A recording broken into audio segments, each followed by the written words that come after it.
Shrimp farming in the United States began almost unnoticed during the late 1960s.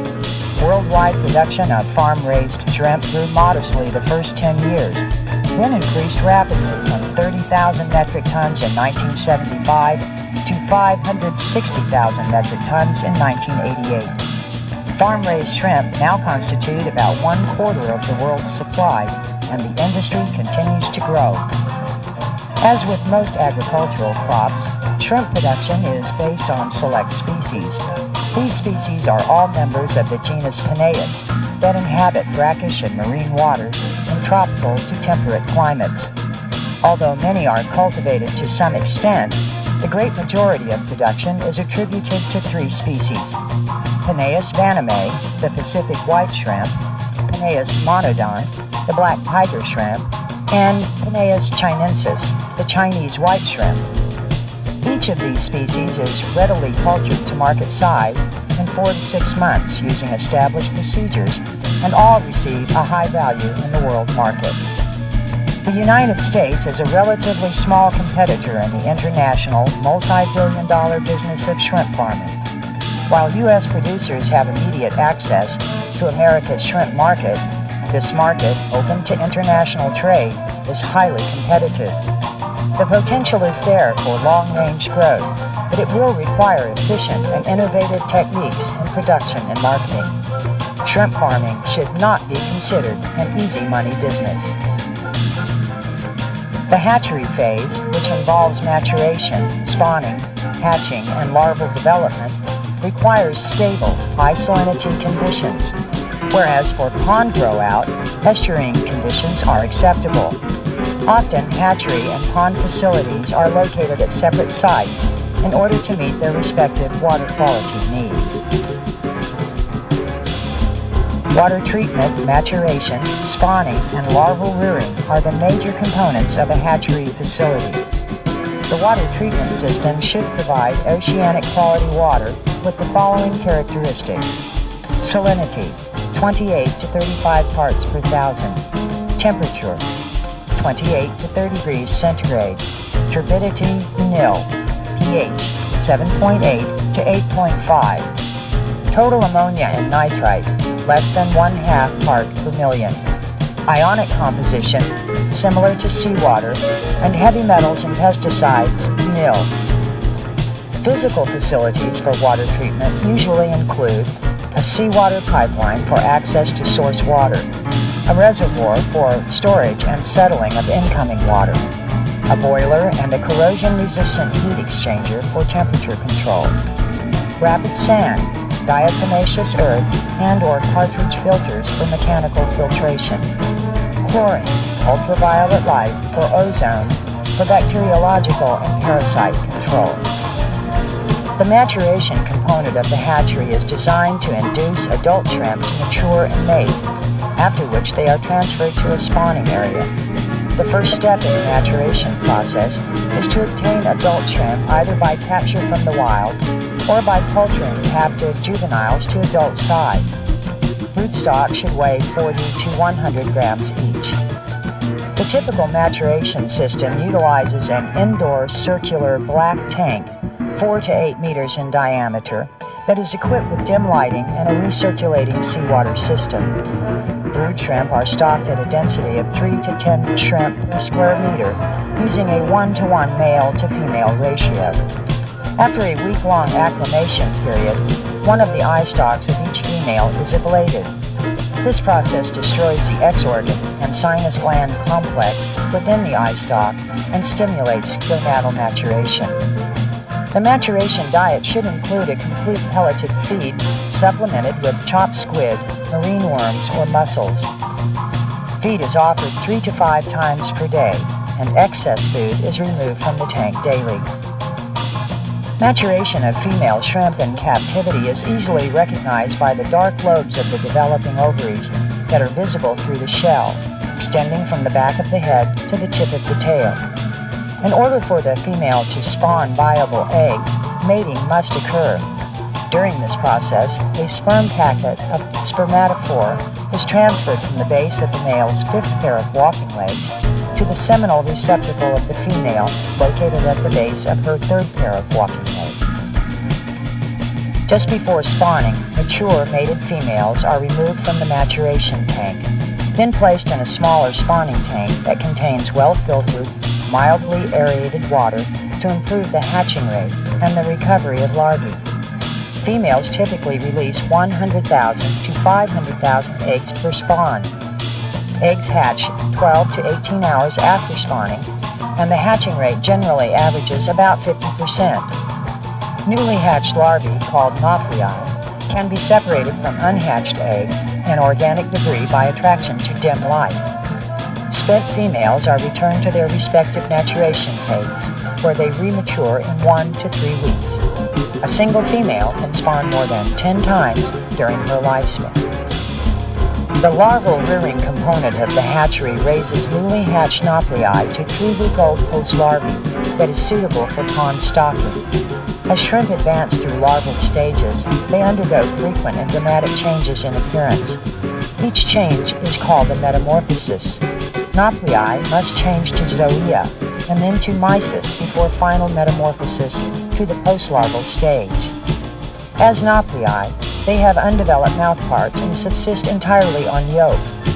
After passing through 5 to 6 substages over the course of 36 hours, nauplii metamorphose to zoea, the first feeding stage.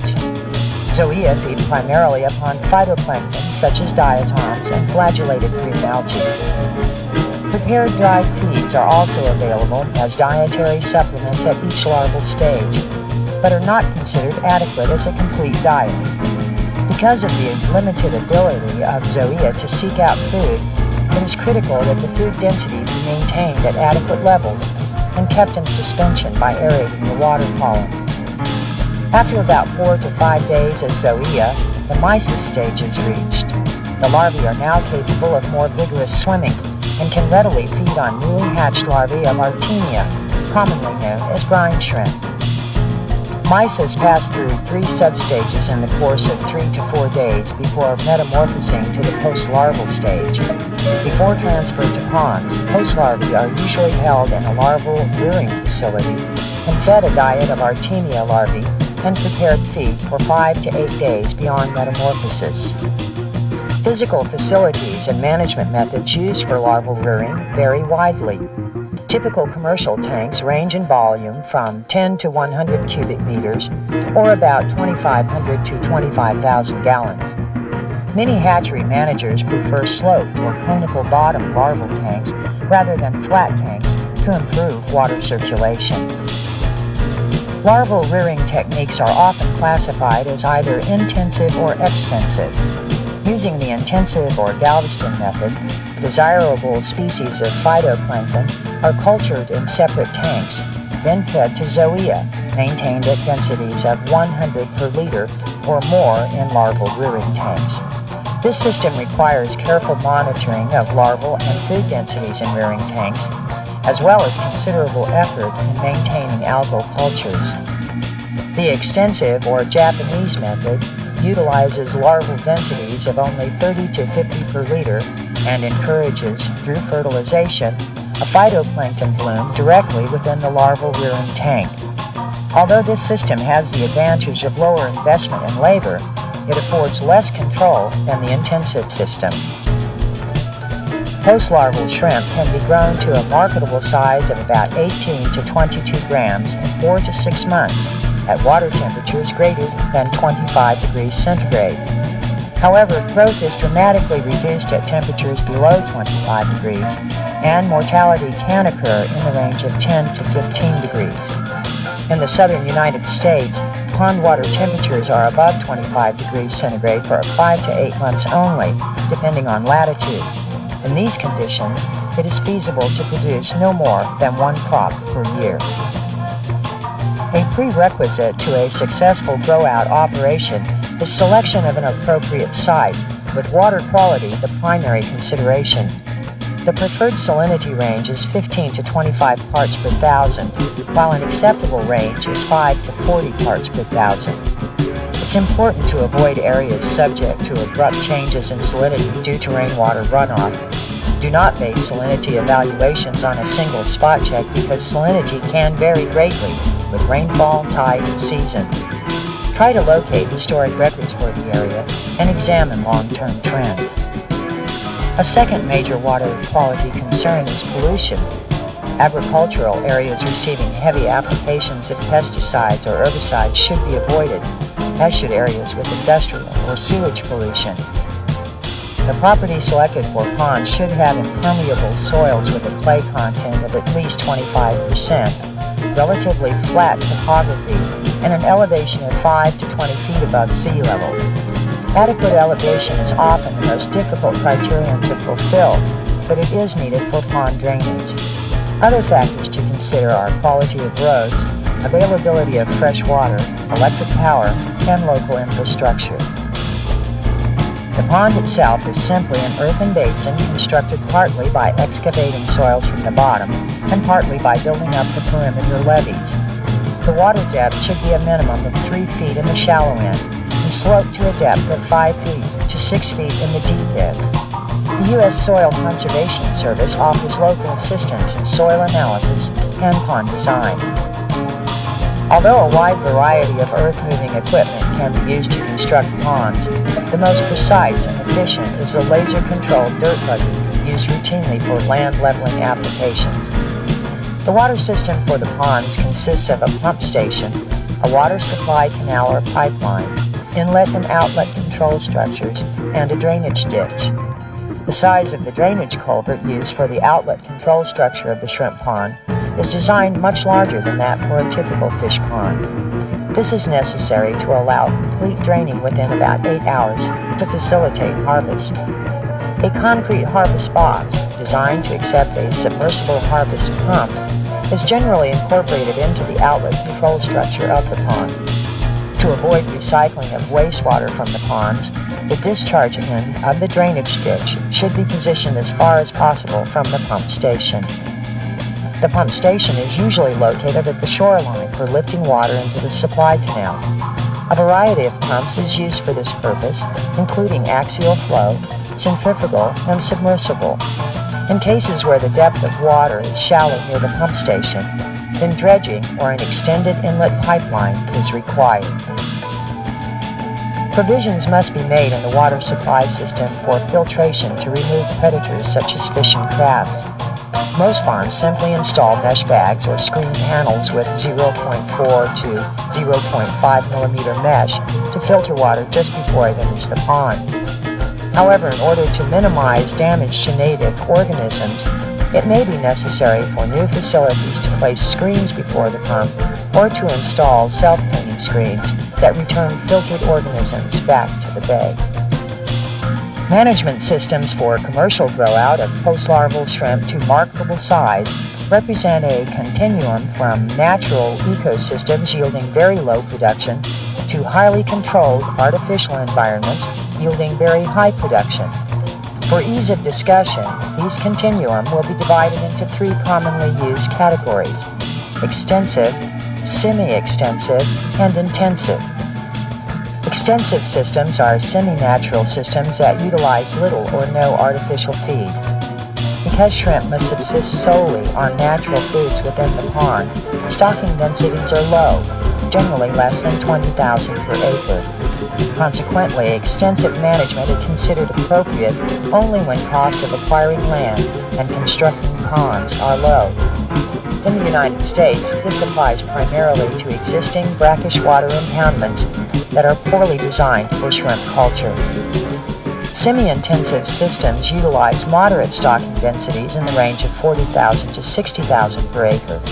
Pelleted feeds are offered to supplement natural food organisms, and limited daily water exchange is provided to improve water quality.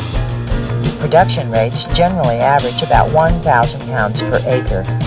Most of the farms in Latin America and several in the United States are managed semi-intensively. Intensive systems utilize stocking densities in the range of 100,000 to 150,000 per acre. At this density, the shrimp quickly consume the natural food organisms in the pond. As a result, a relatively expensive, nutritionally complete ration must be used. Water quality is maintained through aeration, and relatively high rates of water exchange. Production rates of 3,000 to 4,000 pounds per acre are common. Intensive management of shrimp ponds, first practiced in Taiwan, is now practiced worldwide, and it is the most common system in the United States. Here are the procedures for intensive pond management. The pond should be filled with filtered water during April, about 2 weeks before stocking. A combination of inorganic and organic fertilizer is added to the pond to stimulate the phytoplankton and zooplankton populations in the pond. A typical fertilization rate is about 50 pounds of urea, 10 pounds of superphosphate, and 200 pounds of cottonseed meal per acre. However, rates vary depending on the natural fertility of local water and soils. Half this rate should be applied again at weekly intervals to sustain the plankton bloom for at least 2 weeks after stocking. Before purchasing post larvae from an out-of-state hatchery, check regulatory requirements about certification of disease-free post larvae.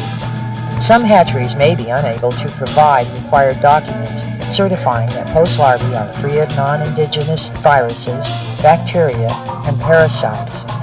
At stocking, post-larval shrimp are received from the hatchery in oxygenated plastic bags inside styrofoam boxes. Each shipping bag normally contains 10,000 to 20,000 post larvae, or PLs. It is critical that the PLs be gradually adjusted or acclimated to the water quality in the pond before stocking. This involves opening the bags, providing aeration, and then gradually adding pond water to the shipping water until differences in temperature are less than 2 degrees centigrade, differences in salinity are less than 2 parts per thousand, and differences in pH are less than 1/2 a unit. Many farms combine the shipping bags destined for a single pond into an acclimation tank beside the pond. This tank is aerated, gradually filled with pond water, then drained into the pond. To conform to the number of PLs being stocked, it's important to perform an adequate estimate of PLs in the shipment. This is accomplished by drawing several well-mixed samples of the total volume, counting the live PLs in each sample, then extrapolating these samples to the entire volume. Although a well-fertilized pond with a rich plankton bloom will satisfy the nutritional needs of newly stocked PLs for several days, most intensive farms begin offering small quantities of feed immediately to train the shrimp to eat an artificial diet. Initially, shrimp should be offered a well-balanced 45 to 50% protein fine crumble. As they grow, this changes to a 40% protein coarse crumble and ultimately to a 35 to 40% protein pellet.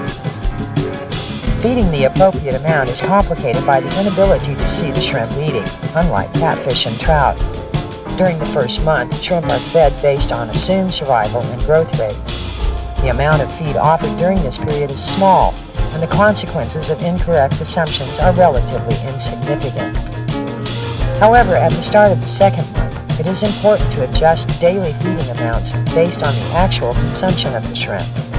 This can be done by placing about 1% of each feeding amount on each of several feeding trays.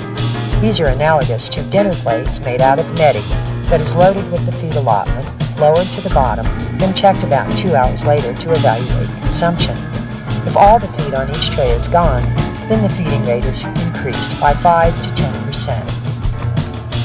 The addition of feed and fertilizer to the pond greatly increases nutrient levels that stimulate dense populations of bacteria, phytoplankton, and zooplankton. These biological changes lead to dramatic changes in the water chemistry. The environment within a high-density shrimp pond, therefore, can degrade quickly from that of a natural estuarine habitat to that of a sewage treatment pond.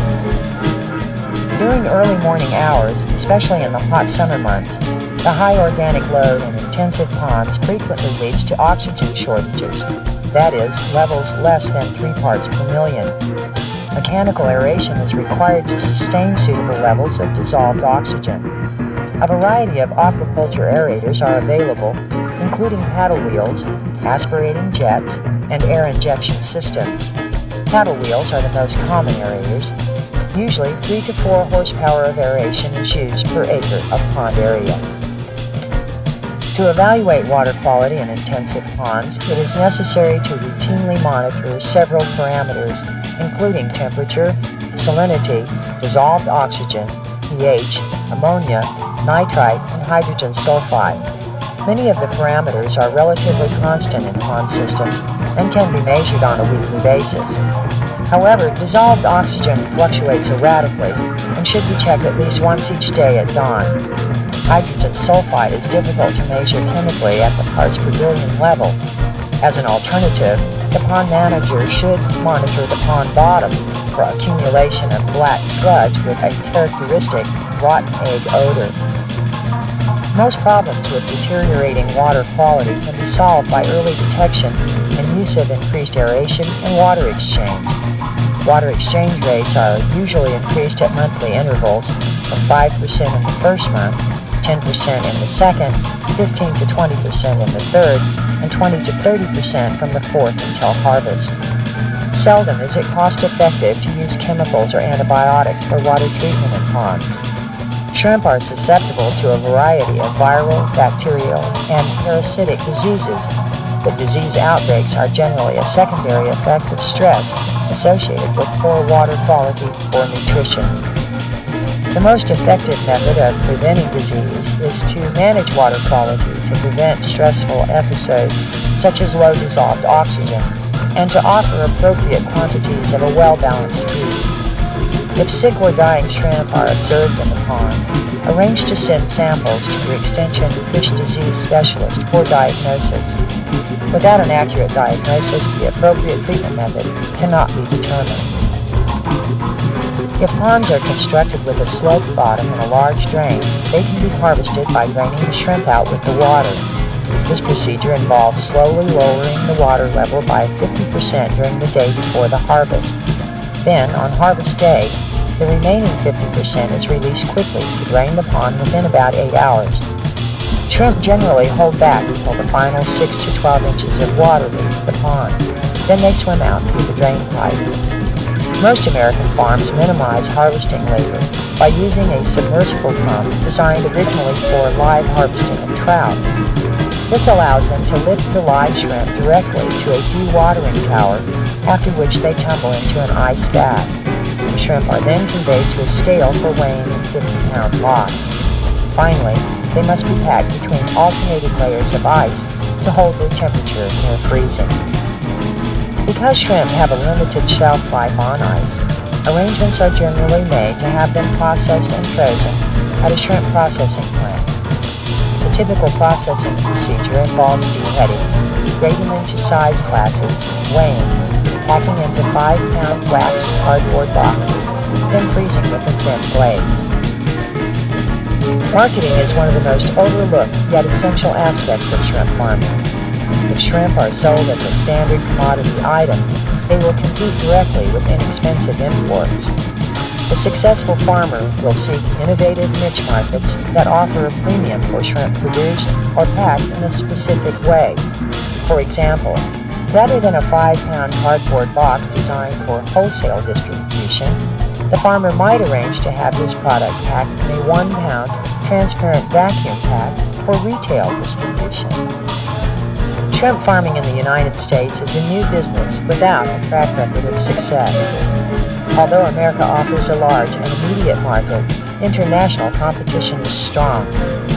The successful shrimp farmer must combine production and marketing skills while continually taking advantage of technological innovations. The future is bright for those who can produce seafood efficiently because wild-caught supplies are